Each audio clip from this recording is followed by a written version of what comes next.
Welcome to Tutor Souls Academy. I am Nidhi, your trainer. If you are new here, please subscribe to our channel for latest updates and videos.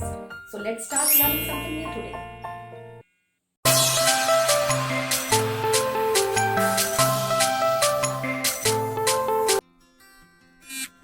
Let's learn about IELTS speaking assessment criteria to boost your speaking score in few days.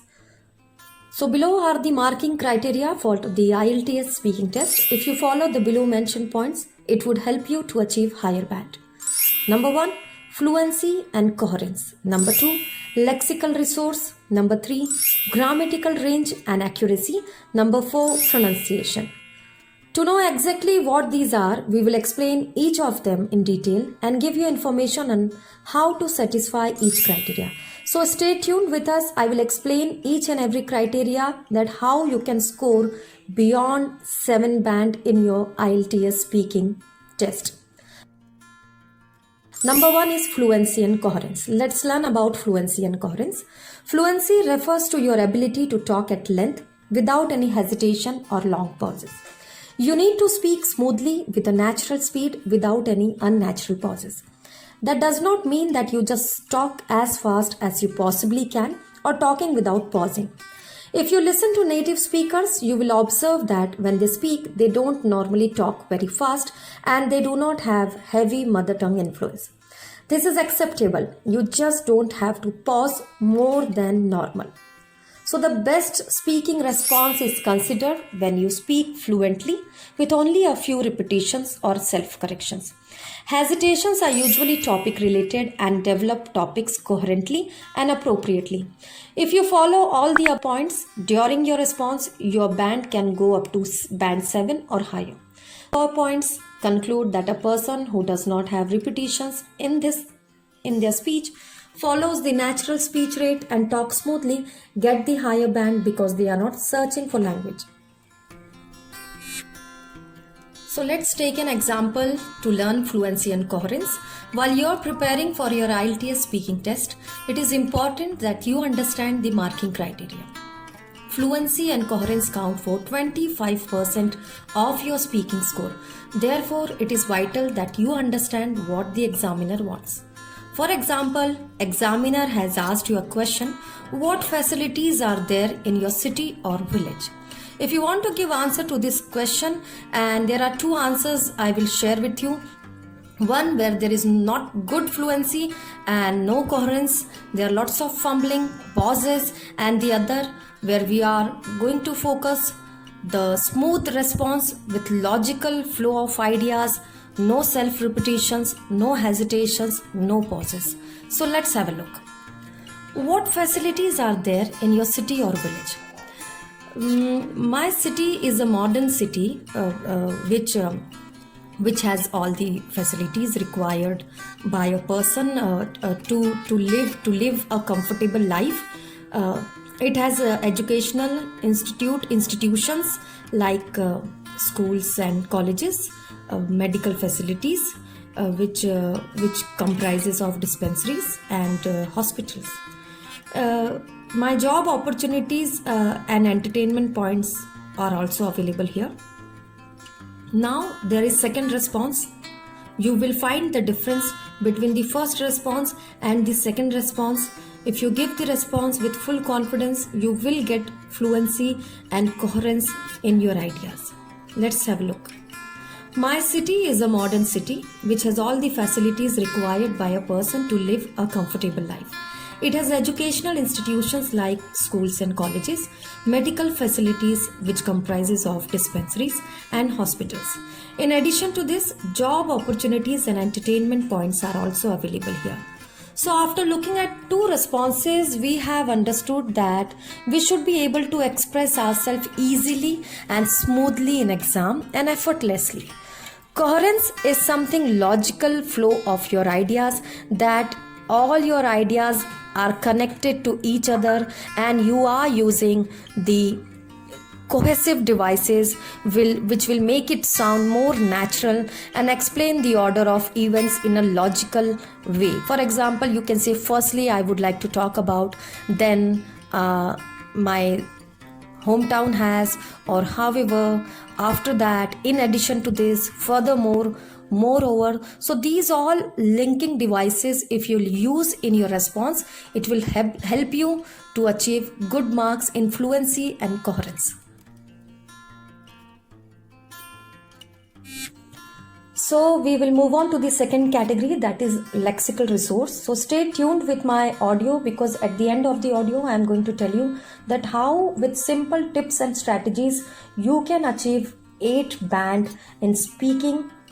So let's have a look at the lexical resource. Lexical resource refers to a good range of vocabulary and its accurate use and using collocations while speaking. But what does vocabulary or topic related words means? Let's say you are asked to talk about food. The topic of food often comes up in the IELTS speaking exam. Some of the words we might use could be appetizer, aroma, meal, bake, blend, course, cuisine, delicious, flavor, ingredients, menu, combo, tasty, recipe, meat, poultry. So most of these words are very specific to the topic of food or restaurant and enable candidates to give a very clear answer to the examiner.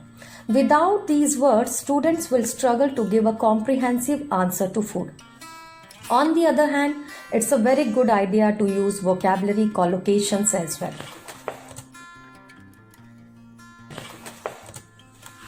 A collocation is a word that often go together or word partnership. English speaking people use these words group naturally, fluently and effortlessly.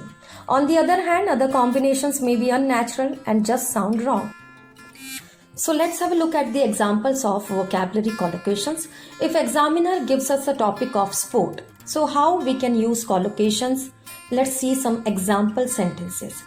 Performance enhancing. This is a sport related vocabulary collocations. Record improved. Increase fitness. Better health. So these are the words which will be good if we'll use them while giving a response. So for example, we have to say that performance enhancing, I would say many athletes use performance enhancing drugs to do better in sports. Record improved. Many students saw their behavior record improved when they started to play better. Considerably, now it is playing a significant role in all-round development of a person. Sports leads to increased fitness and better health. So increased fitness, better health, all these are collocations which will help you to boost your score. Use upgraded advanced vocabulary instead of commonly used words and expressions.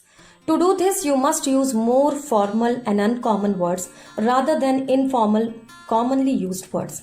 So the best response to get band 8 and 9 in terms of lexical response is considered when you use wide vocabulary collocations and use paraphrase effectively as required with occasional inaccuracies. So we'll have a look at the end of this session that how we can practice vocabulary collocations every day.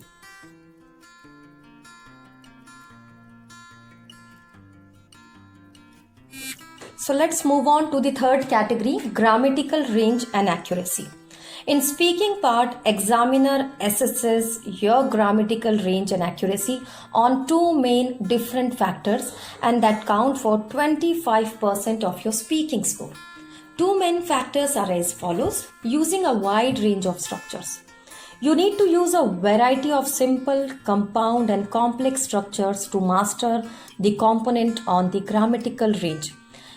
If all of your sentences are correct but simple, you can't reach 7 to 8 bands. So you need to include both compound and complex structures. Tip: it is a good idea to use simple structures when you are explaining your topic sentence and more complex structures when you are explaining supporting ideas. So let's have a look how to do this one. What is error-free sentences or error-free structures? As well as using a variety of structures, you also need to show accuracy while using them. You will be able to achieve a higher score if you can demonstrate your ability to use a variety of sentence structures accurately. The more correct sentences you have, the higher your score is. For example, the topic given by the examiner is book, and you have been asked to talk about book. How will you use grammatical range and accuracy or a variety of structures in your response? So if I want to say in a simple sentence, I would say my favorite book is Harry Potter. If I want to give an explanation or response, I can include compound sentence.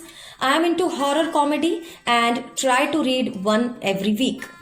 Now for complex sentence, I would say I am into horror comedy and try to watch one every week because they keep me engaged. This way you can incorporate a variety of sentences, structures into your speaking. So make sure you keep in mind that you are going to speak longer sentences with accuracy that will help you to boost your score. Now let's understand the fourth assessment criteria, that is pronunciation. Pronunciation is the way in which a word or letter is pronounced, or the way in which a language is spoken.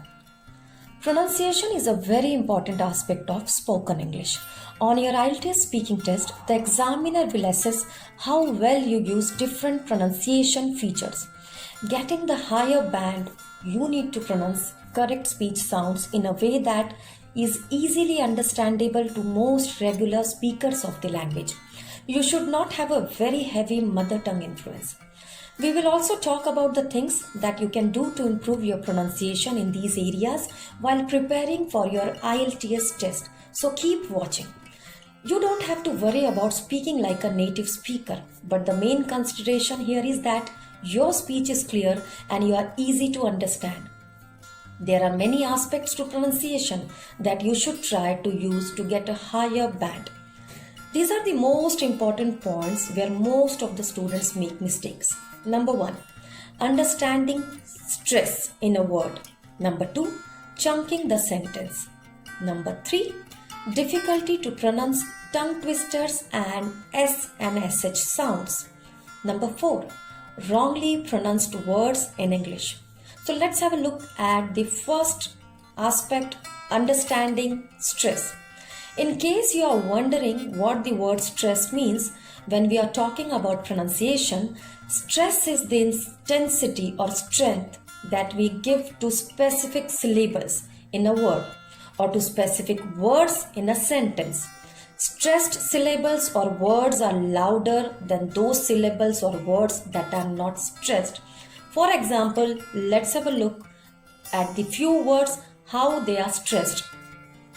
Hospital, hospitality, hospitalize, hospitalization.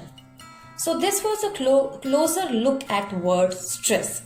Let's move on to the second, chunking the sentence. The other aspects of English pronunciation is chunking. We will also look at different things that you can do to improve in these areas for your test day. Let's look at an example to really see how important chunking is. Below are two answers to the question. For example, if examiner asks you a question, in your country, what kind of possessions do you think give status to people? There are two kinds of answers, or there are two ways one can give an answer. Number 1, the first thing that comes to my mind is the big house, and this is because in my country, a lot of people like to have spacious, huge houses. So this is the one sample answer where you are not taking any pause and you have just given the answer. Now, answer 2. The first thing that comes to my mind is the big house, and this is because in my country, a lot of people like to have spacious, huge houses. You probably noticed that both answers use exactly the same words. However, answer 1 is much more difficult to follow because it's one single stream of speech with no chunks or pauses. On the other hand, the effective use of chunking in answer 2 makes the speech much clearer for the listener. Let's move on to the third point, difficulty to pronounce tongue twisters and mix of S and SH sounds. Most of the students make mistakes that whenever they have to use S and SH sound words together, they just make mistakes in pronouncing them. For example, the sun shines on the shop signs. Say this sharply, say this softly. So your pronunciation should be very very distinct. It should not be mixed together. So let's have a look at the fourth aspect where most of the students make mistakes: wrongly pronounced words in English. For example, the first word is woman, the second is women. Asked, where K is silent, it is content, not content. Interesting, not interesting. Hotel, it is not hotel. Breakfast, it is not breakfast. So these are the mistakes which you need to minimize when you are working on your pronunciation. Now let's move on to some kinds of tips to improve your pronunciation. A great way to check your own chunking is to record yourself speaking and then listen to the recording. You can use an audio script to record your version and then compare it with the original version. The more you do this, the closer the two will sound. Number 2, during your IELTS preparation period, keep aside some time exclusively for pronunciation practice. During your IELTS preparation, you will see lots of new vocabulary. Number 3, use online dictionaries. Use dictionaries not just to check the meaning of new words, but also to check word stress. Most dictionaries show word stress with a mark right before the stressed syllable. So keep checking our latest video. Please write in comment box if you need detailed video on how to improve your pronunciation for your IELTS test.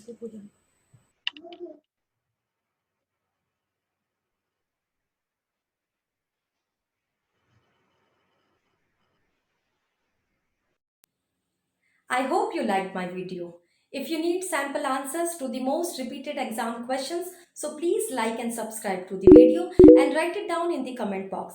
I want exam questions and answers. Don't forget to watch my next video. So stay happy, stay healthy.